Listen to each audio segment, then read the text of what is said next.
সব জানেন? বলছে না, জানি না। তাহলে উলপির ছেলে হচ্ছে ইরাবল। মানে যত আত্মীয় বন্ধু বান্ধব যে যাই আছে সবাইকে ডাকাইছে, কুরুক্ষেত্রে যুদ্ধ হবে, আইসো সবাই। সে চিন্তা করলো আমি তো বাবার মতো যোদ্ধা নয়, আমি জেঠার মতো কিছু করতে পারবো না।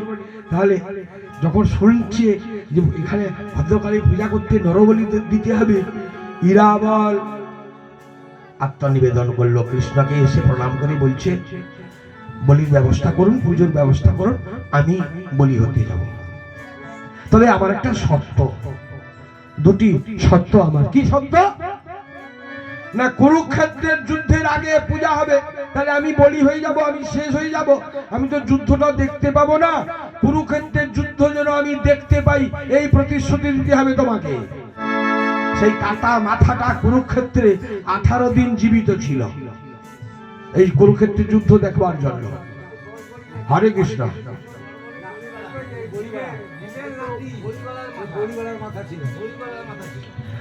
ওটা কেউ বলছে বর্বরী, আবার কোন কোন গ্রন্থে বলছে ইরাবল। ভীমের নাতি বর্বরী, সে ঘটোৎকচের পুত্র। ঘটোৎকচের পুত্র হচ্ছে বর্বরী, সে হচ্ছে ঘটোৎকচের পুত্র। আচ্ছা, হরে কৃষ্ণ আলোচনা হবে, শুনুন আমি কথাটা শেষ করি। এবং তার প্রতিশ্রুতি ছিল কি, যে আমি তো বিয়ে হয়ে যাচ্ছি, আমার বিয়ে হয়নি, আমার জীবন শেষ হয়ে যাবে, অতএব আমি বিবাহ করতে চাই। স্বামী স্ত্রী যে কি মিলন সেটা আমার জীবনে হয়নি, সেটা আমি চাই, আগে সেটা করে দিতে হবে। কে বিয়ে করবে? অর্জুনের ছেলেকে কে বিয়ে করবে?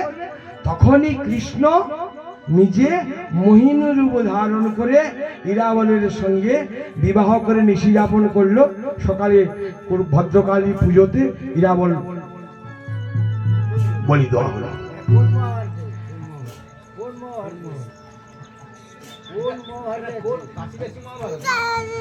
কাশীদাসী না, আপনি এটা আমি পেয়েছি পৌরাণিক অভিধান। পৌরাণিক অভিধান সুধীর সরকারের লেখা পৌরাণিক অভিধান। হ্যাঁ, যত পৌরাণিক সেটা, এটা ধর্মক্ষেত্র বলে। কুরু নামক এই রাজা বাস করতেন, তার সঙ্গে প্রতিশ্রুতি ছিল হবে। দেখুন, আমি তো সর্ববিদ্যা, আমি সরস্বতী না। যত শাস্ত্র যে আমি অধ্যয়ন করে আমি সরস্বতীর বরপুত্র হয়ে গেছি তাও না। মানুষ জানতে যতদিন বাঁচি ততদিনই শিখি। শিক্ষার শেষ নাই, মানুষের জানারও শেষ নাই। হ্যাঁ, শিক্ষার কি শেষ আছে? আমি কৃষ্ণ গীতায় বলছে, কৃষ্ণ জানাতি বৈ সম্যক কিঞ্চিৎ কুন্তি সুত ফলম ব্যাস বা ব্যাসপুত্র বা যাজ্ঞবল্ক্য অর্থমৈথিলম। কৃষ্ণ জানাতি সম্যক, ভগবান তিনি সবই জানেন। কিঞ্চিৎ কুন্তি সুত ফলম, মানে অর্জুন কিঞ্চিৎ জানে। ব্যাস বা ব্যাসপুত্র বা ব্যাসদেব, কৃষ্ণ দৈপায়ন ব্যাসদেব বা ব্যাসপুত্র বা সুখদেব, যাজ্ঞবল্ক্য মুনি কিংবা মৈথিলম জনকরাজ, এরা যদি বলে আমি কিঞ্চিৎ জানি, আমি কি, আমি কোন ছাড় তার কাছে, আমি কি জানি? আমি কিছুই জানি না। সর্বমলি সৎভাবে জীবনযাপন করো, ভগবানের প্রতি শ্রদ্ধা ভক্তি রাখো, দেবদ্বিজ গুরু ভক্তি, বাবা মাকে শ্রদ্ধাও করো, গোবিন্দের কৃপা এমনি এমনি হয়ে যাবে। গোবিন্দের কৃপা পাওয়ার জন্য গোবিন্দের কাছে চাইতে নাই, তিনি এমনি এমনি দেন। তুমি করো, করলে গোবিন্দ কৃপা করবে। আমরা ধনলোভী মানুষ, ভগবানকে মানত করি, ঠাকুর আমার এটা মনোবাঞ্ছা পূর্ণ করো, সেটা পূর্ণ করো। আশাতীত জগৎ, সেই আশাতে জগৎ চলছে বাবা, আশাতে। এখন আগে আমরা অর্থ রোজগারের জন্য সুখ ত্যাগ করছি, আর শেষ বয়সে সুখের জন্য অর্থ ব্যয় করে মানুষ। আগে যখন এক সময় ছিল না, খাবার বাড়া হয়েছে বলে না আমাকে গাড়ি ধরতে হবে, আমি খাবো নিয়ে চলে যাচ্ছি। কি কষ্ট, কিসের জন্য? পয়সার জন্য, পয়সা রোজগারের জন্য। আর এখন বলে না আমার পয়সা দরকার নেই, যত টাকা এলেও আমাকে একটু ভালো করে দিও। তোমারই আজ্ঞায় এসেছি হে ঠাই, আদেশ করিবা মাত্র যাব চলিয়া পরমী পরমু জানিয়া দয়াল পরমী পরমু জানিয়া দয়াল পরমী পরমে জানিয়া দয়াল পরমী পরমে জানিয়া কাম কোকলো মোহ করি না কভু আমি দাস অনুদাস তুমি যে প্রভু কারণ অকারণ সকলই তোমার সৃজন কারণ অকারণ সকলই তোমার জীবন আশ্চর্য হই না কভু এসব দেখিয়া পরমী পরম জানিয়া দয়াল পরমে পরমে জানিয়া দয়াল পরমে পরমে জানিয়া তুমি পাপ তুমি পুণ্য সকলই তোমারই দান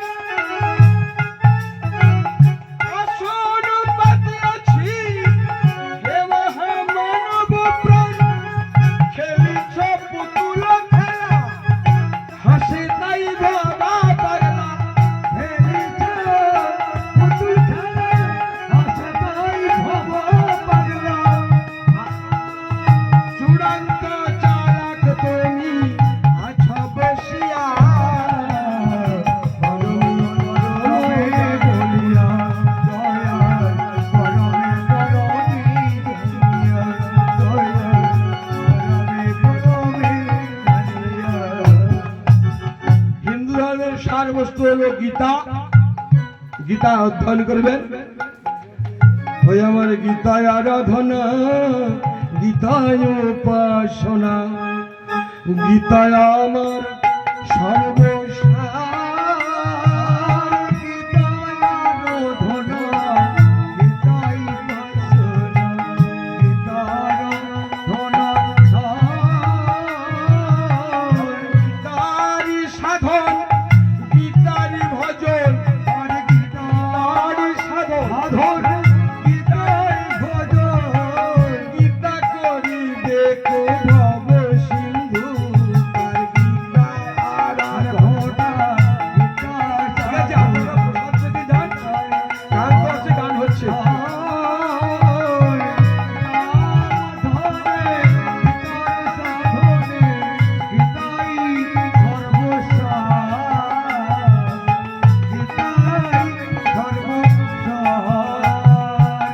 ভক্তি ভরে যেথা গীতা পাঠ হয় ভক্তের সাথে সেথা ভগবান রয় ভক্তি ভরে যেথা গীতা পাঠ হয় ভগবান তো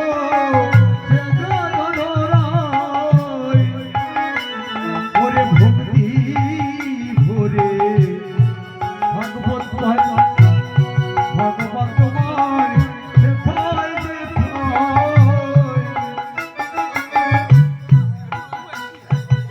ভক্তি সাহে পায় ভগবান তোমার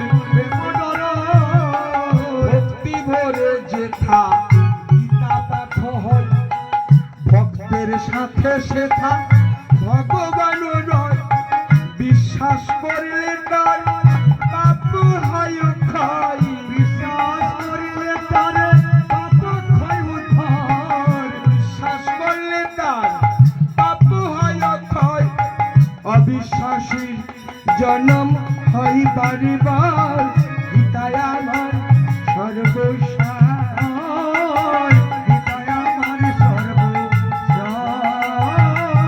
গীতায় আমার সর্বসার গীতায় আলোচনা হয় যার ভবনে পবিত্র ধাম হয় গীতা পাঠ স্থানে গীতায় হয় যার হইব ভবনে পবিত্র স্থান হয়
পাঠ শ্রবণে তখনই হয় ক্ষয়।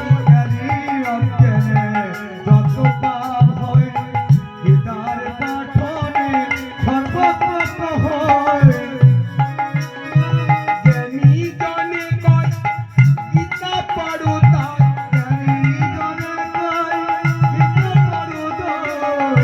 গীতা করিবে কোধব সিন্ধু পার। গীতায় আমার সর্বসার গীতায় আমার সর্বসার গীতায় আমার সর্বসার। পাপিষ্ঠ যে জনা গীতা নিন্দা করে,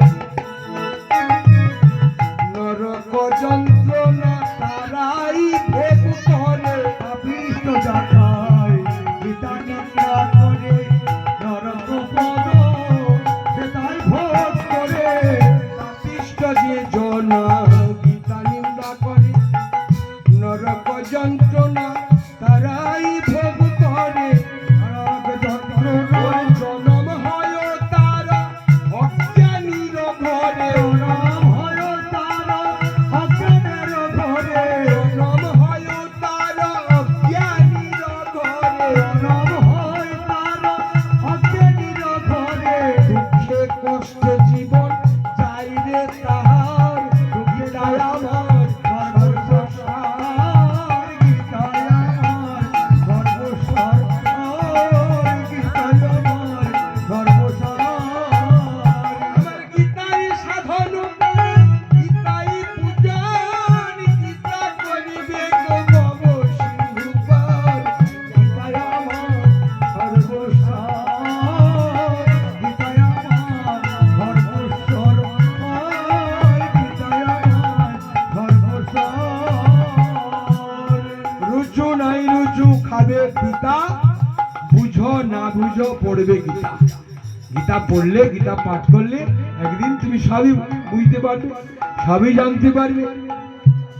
আমাদের গীতার আলোচনা নেই, আমরা ধর্ম থেকে ধীরে ধীরে সরে যাচ্ছি। যাই হোক, রাত্রি অধিক হচ্ছে। হরে কৃষ্ণ।